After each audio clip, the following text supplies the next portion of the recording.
être votre modérateur là, pour cet après-midi à la session d'observation de la Terre. En fait, il y en a deux. D'abord, je vous souhaite la bienvenue là, au nom de l'association, l'ACSG, qui est la section de Montréal, qui organise ce colloque-là. Je dois souligner aussi, là, c'est une petite feuille à suivre, remercier notre principal partenaire pour l'événement, qui est le gouvernement du Québec. On va démarrer avec la première conférence de Mme Félissa Larreau. Mme Larreau est candidate à la maîtrise en géographie à l'Université de Montréal, à l'Université du Québec à Montréal, je m'excuse.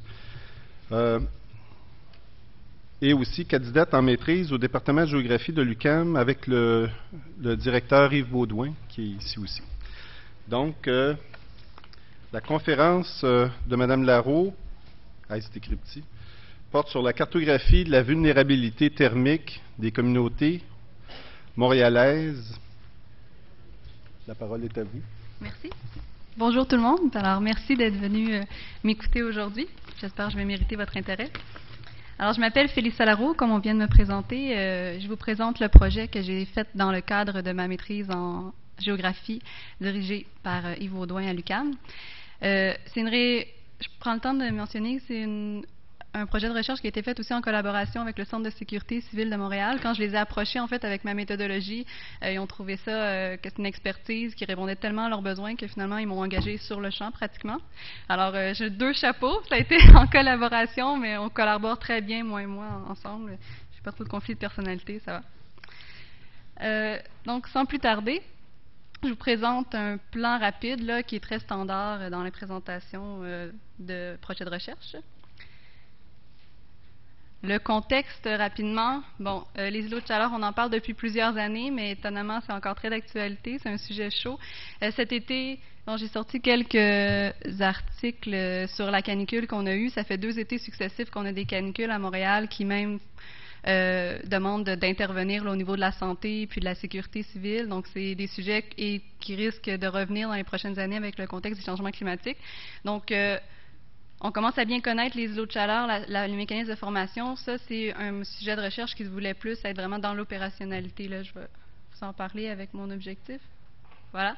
L'objectif de recherche, c'est donc d'identifier et de cartographier les secteurs vulnérables. C'est une recherche qui se voulait, comme je dis, vraiment dans l'opération, appliquée sur le terrain, essayer de savoir c'est où les secteurs. On sait qu'en temps de chaleur extrême, il y a des gens qui vont souffrir plus que d'autres de la chaleur par des conditions de santé. Il y en a plusieurs qui sont suivis par le système de santé, mais il y en a qu'on ne connaît pas, qui sont répartis dans la population. Donc, on essaie de savoir où il y a des plus grandes concentrations de ces gens-là pour essayer d'aller leur porter secours là, le plus qu'on peut dans ces situations-là. Ça se base beaucoup sur le concept d'îlot de chaleur urbain. Je vous ai rappelé ici la définition, une zone urbanisée dont les températures estivales excèdent de 5 à 10 degrés Celsius les régions avoisinantes. Ici, c'est le cadre théorique que je vous présente. En fait, il y a 3 facteurs de vulnérabilité qui sont de plus en plus dans la littérature de commun accord. L'exposition, la sensibilité et la capacité d'adaptation. Dans le cadre de la chaleur, mais l'exposition, c'est la variabilité du climat, donc avec le contexte changement climatique, de plus en plus de vagues de chaleur. Mais lorsqu'on arrive dans une région urbaine, de façon plus pointue, il y a la distribution intra-urbaine parce que la vague de chaleur ne va pas affecter de la même façon tous les endroits. Ça, c'est des données qu'on connaît justement, comme je disais, de mieux en mieux. C'est très quantitatif. On peut l'avoir dans notre cas avec des images satellites de plus en plus précises et les voies d'avenir sont assez prometteuses aussi là-dedans. Après suite, il y a la sensibilité. Ça, c'est comment les gens... alors que l'exposition, c'est la température subie par le corps, la sensibilité, c'est les caractéristiques des populations qui vont subir la chaleur d'une façon plus intense. Je vais revenir plus en détail tout à l'heure sur ces conditions-là. Et la capacité d'adaptation. Donc, la capacité d'adaptation, c'est, même si on est plus susceptible de réagir fortement, bien, on a peut-être des moyens de se protéger de la chaleur qui sont différents, autant au niveau de la capacité des ménages, des ressources, du capital social, des liens. On a remarqué l'isolement, c'est très important. Les gens qui sont seuls, même, en tout cas, je sors toujours comme exemple, j'ai lu dans un article scientifique qui ont démontré que les gens qui avaient même un animal de compagnie étaient moins susceptibles de mourir de la chaleur juste à cause qu'ils sont en relation, là, et qu'ils ne sont pas isolés complètement. C'est assez majeur. Autant les données de sensibilité, on peut les avoir aussi, comme je disais, comme je n'ai pas mentionné, par les données statistiques de recensement. Par contre, les données sur la capacité d'adaptation, c'est souvent des données qui sont plutôt quantitatives. Donc, c'est plus par des entrevues, par des recherches longitudinales qu'on peut les avoir. Ça peut être plus compliqué dans une méthode qu'on veut simple et reproductible d'une région à l'autre. Ces trois facteurs-là ont des impacts sur la mortalité et la morbidité liées à la chaleur. Il y a aussi des facteurs externes qui influencent sur ces facteurs-là. Bon, pas besoin de les renommer, des perturbations sociales, changement climatique, urbanisation, développement urbain et changement démographique. Donc, si la population vieillit, ça peut influencer nos trois facteurs. Et il y a aussi des réponses et des adaptations qui peuvent influencer sur ces trois facteurs-là. Donc, tous les aménagements urbains qu'on va faire, ils vont pouvoir influencer l'exposition. Les avertissements ciblés aussi sur la capacité d'adaptation, ça peut les programmes communautaires, l'éducation, la sensibilité, puis l'assistance publique. Mon projet de recherche, j'ai fait un indice qui prend en compte les deux premiers facteurs de vulnérabilité, donc l'exposition et la sensibilité. Pour les raisons que j'ai dit, pratique de pouvoir le faire facilement à grande échelle et reproductible. Donc, l'exposition, je refais un petit retour rapidement parce que je crois que tout le monde connaît bien ici le sujet. Les eaux de chaleur, absence de végétation, rugosité des structures, réflectivité, albédo, c'est toutes des choses qui vont influencer là, sur la création. On commence à bien connaître aussi les conditions météorologiques qui sont propices, donc on peut faire des suivis et des prévisions là, des conditions qui vont faire qu'il va y avoir la création d'îlots de chaleur dans certains endroits, donc l'exposition des gens va être plus affectée. Ici, j'ai mis la carte des îlots de chaleur. Celle-là, c'est celle de 2005. Moi, j'ai utilisé 2008 dans mon projet. Puis, il y a celle de 2011 qu'on a réussi à prendre une image. Parce que, vous savez, ce n'est pas toutes les conditions qui nous permettent. Donc, ce n'est pas nécessairement chaque année qu'on peut prendre des belles images, mais on va en avoir une aussi pour intégrer dans l'indice l'année prochaine. Maintenant, la sensibilité. Donc, il y a de plus en plus de littérature qui sort sur les conditions, les caractéristiques des populations sensibles. C'est beaucoup des revues épidémiologiques qui sont faites dans des endroits qui ont vécu des grandes canicules. On passe à Chicago dans les années 90, au 2003 en France.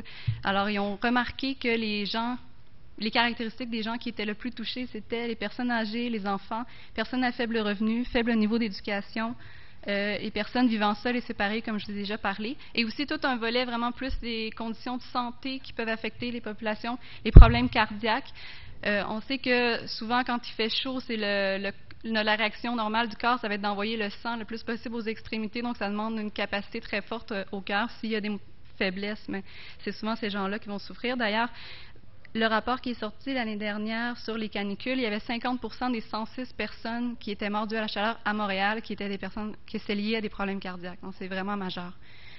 Diabète, maladie mentale aussi, c'est fun de le mentionner parce qu'il y a certaines médications qui sont prises, entre autres par les schizophrènes, qui ont comme effet secondaire de faire bouillir de l'intérieur. Donc, vous imaginez, vous ajoutez en plus une canicule. Mais ça, c'est des gens souvent qui sont connus par le système de santé, qui sont suivis. Alors, eux, ils peuvent faire en temps de canicule, là, ils font un suivi avec ces gens-là, ils font des appels téléphoniques, ils vont les visiter sur place, ils viennent consulter, donc ils les connaissent.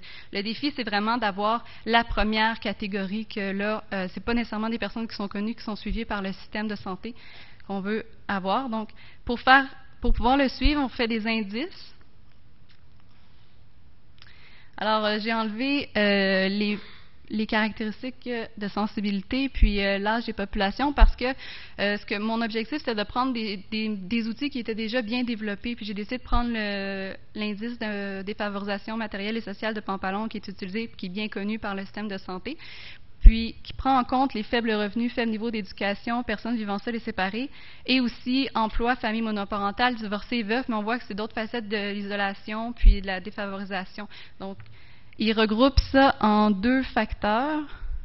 Les trois premiers, faible revenu, niveau d'éducation, emploi, qui sont plus de la défavorisation matérielle, et les trois dans la seconde partie, personnes vivant seules, famille monoparentale, séparées, divorcés, veufs, qui sont plus des facteurs de défavorisation sociale. Donc, moi, ce que j'ai fait, c'est que j'ai pris cet indice-là pour calculer la sensibilité et j'y ai ajouté un troisième facteur qui est l'âge des populations parce que ça ne le prenait pas en compte. Donc, les personnes âgées de 65 ans et plus vivant seules.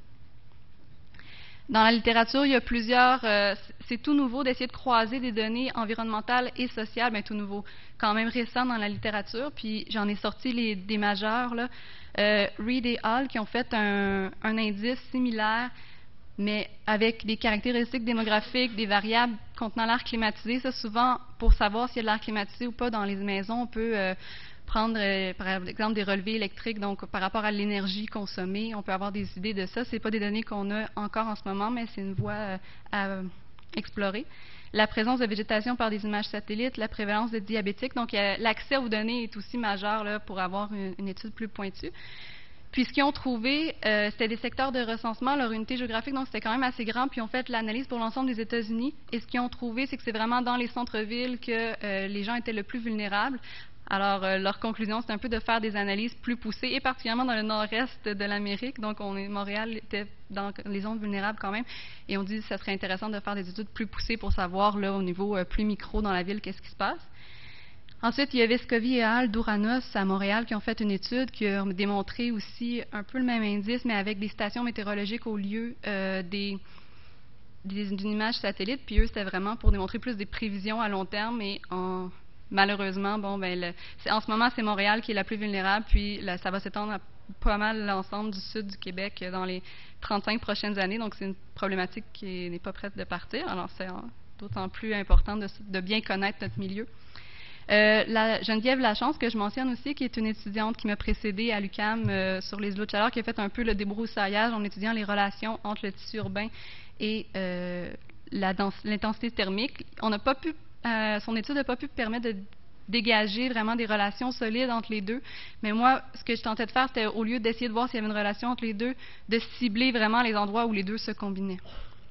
Puis aussi, une équipe d'étudiants de McGill, Chan et Hall, qui ont fait un projet similaire, mais au lieu de prendre l'indice de défavorisation, ils ont fait leur propre matériel et social de Pampalon et Raymond. Ils ont fait leur propre indice avec une méthode de moyenne pondérée, ce qui est aussi valable, mais qui est moins utilisé couramment, donc qui est peut-être moins connu et applicable pour les gens qui travaillent opérationnellement là, dans la santé avec ces données-là. Donc, moi, j'ai tenté de faire une méthodologie qui était facilement applicable, facilement réplicable, avec des outils, des connaissances qu'on maîtrisait déjà assez bien.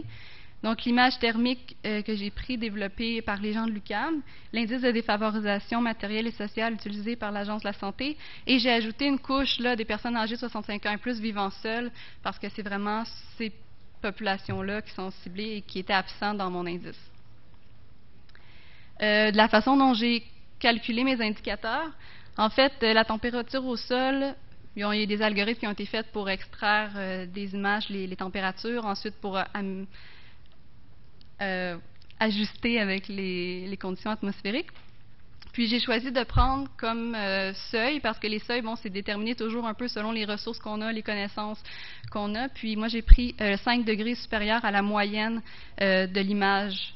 Donc, et en fait, ce que j'ai fait pour pouvoir le superposer aux aires de diffusion, qui était mon unité géographique, c'est que j'ai fait une moyenne, mais j'ai transformé mon raster en points vectoriels. Après ça, j'ai fait une moyenne pour chaque polygone. J'ai gardé la moyenne, puis j'ai choisi tous les polygones dont cette moyenne-là était supérieure de 5 degrés à l'ensemble de mon image comme étant des îlots de chaleur.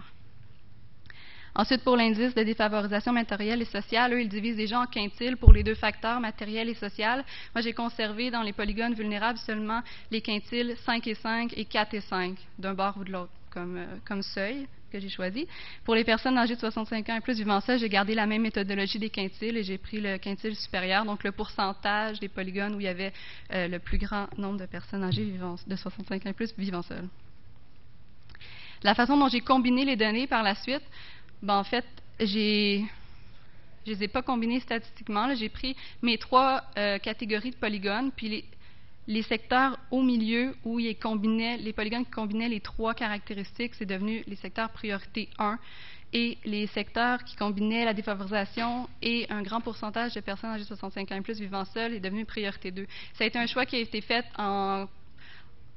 de concert avec la direction de la santé publique qui, en fait, c'est ça, eux, qui voulaient savoir là, opérationnellement. Ça pourrait être fait différemment là, dans les prochaines années avec les résultats qu'on va remarquer.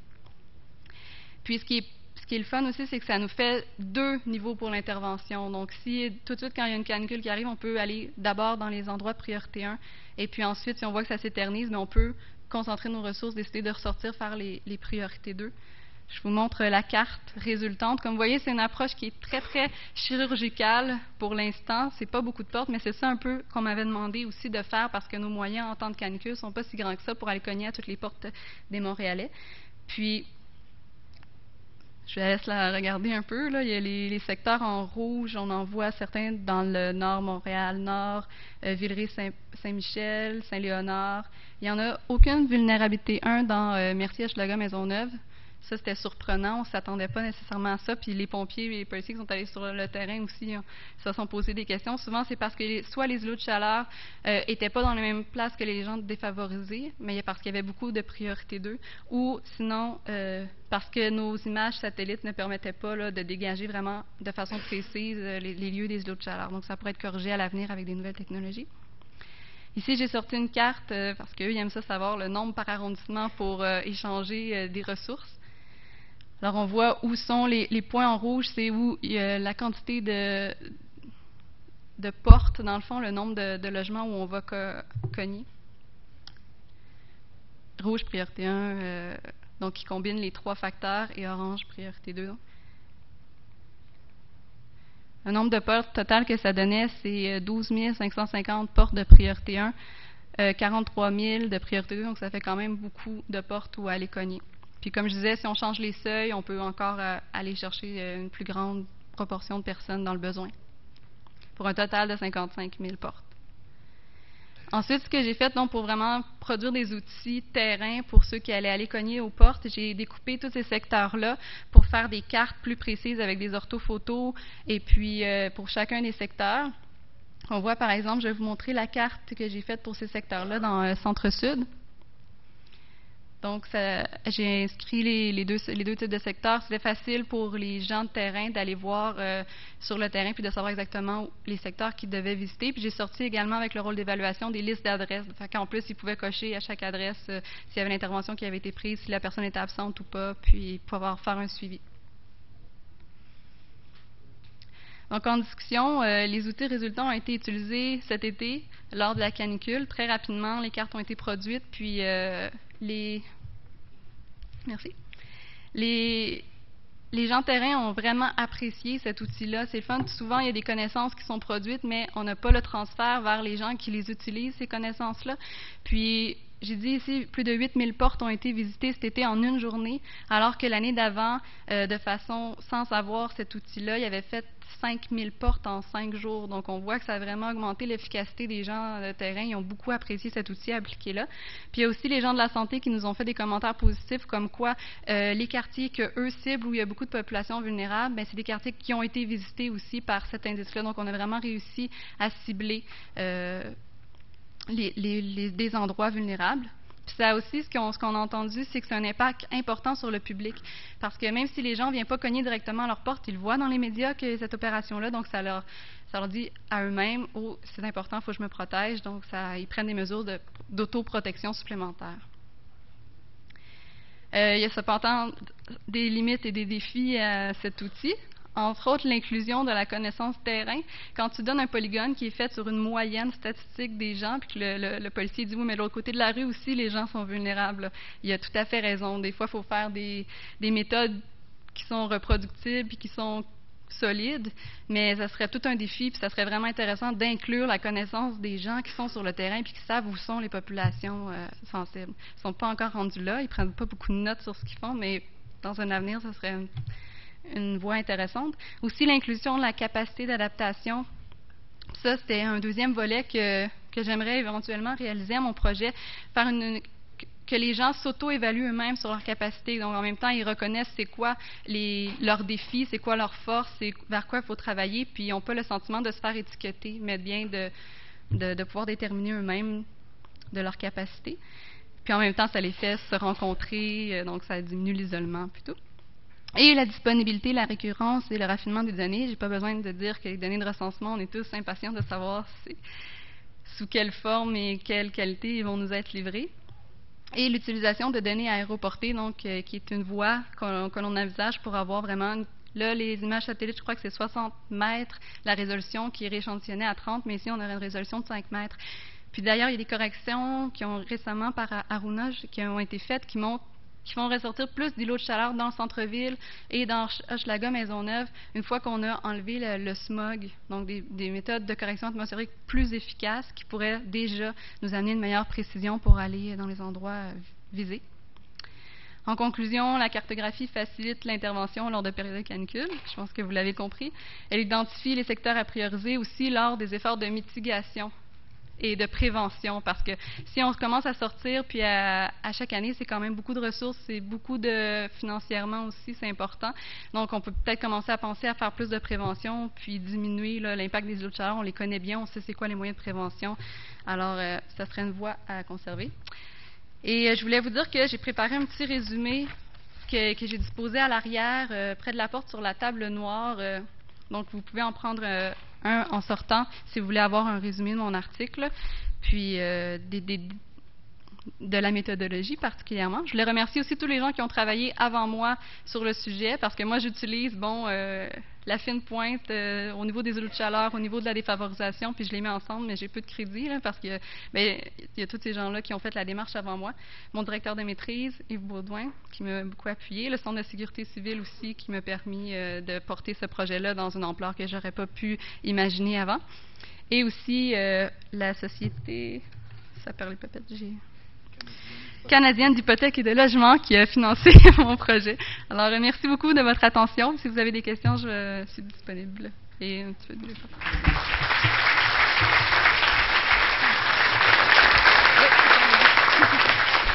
Merci, Mme Larreau. Franchement, félicitations pour le timing.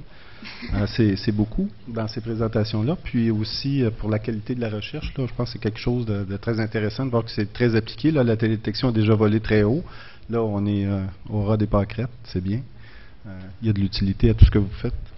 On a quelques minutes pour des questions. Si vous voulez vous approcher au micro, donner votre nom, votre affiliation. Merci. Oui, bonjour. Lise Allard d'Hydro-Québec. J'ai juste une petite question. Tout à l'heure, tu as mentionné que tu allais chercher au-delà de 32 degrés centigrades, mais est-ce que vous tenez compte du facteur humidex? En fait, lorsque les images sont prises, il y a toutes ces conditions météorologiques-là. On prend pas c'est lors de la prise de l'image qui sont prises en compte pour savoir si on peut la conserver ou pas. Puis, pas exactement, mais en tout cas, moi, c'est surtout ici pour faire une différenciation entre les endroits où il y a des îlots de chaleur et pas.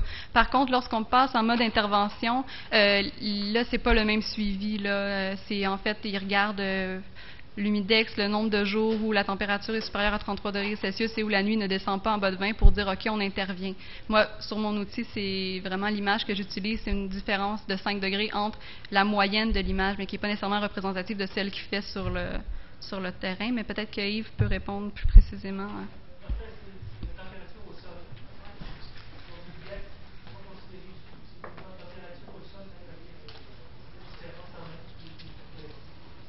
Donc, pour ceux qui n'ont pas entendu, j'ai oublié de mentionner que l'imagerie satellite, c'est vraiment la température de surface des matériaux qui est prise, c'est pas la température de l'air. Alors, c'est effectivement qu'à ce moment-là, l'humidité n'est pas prise en compte. Mais lors d'intervention, là, on l'utilise. La chaleur subie par le corps, ça serait beaucoup plus intéressant d'avoir directement des stations météorologiques placées à 2 mètres de hauteur un peu partout, mais ça ne nous donne pas le même rendu de détail. Est-ce que... Merci. C'est bon. Est-ce qu'il y a d'autres questions? Moi, j'en aurais. Vous mentionnez que vous avez utilisé des images thermiques à 60 mètres de résolution. À votre connaissance, est-ce qu'il y a des systèmes satellites d'observation de la Terre avec des meilleures résolutions dans le domaine du thermique là, qui s'en viennent d'ici les quelques prochaines années? Je crois que oui. Je pourrais laisser aussi Yves répondre à... Honnêtement, je n'ai pas ça en tête, mais je me suis dit peut-être que vous savez. Mais nous, je pense que c'est l'aéroportée qui, pour l'instant, en ligne. Mais... Oui.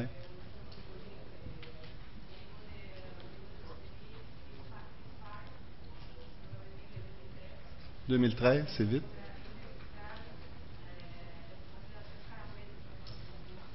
Donc ici, on dit qu'il y a des satellites qui s'en viennent avec la résolution à 40 mètres. mais j'ai pas compris le nom. Peut-être spectral, quelque chose. H-Y-S. P-I-R-E. Voilà. Merci beaucoup, Madame Larreau. On Merci aura à vous. l'occasion de peaufiner tout ça.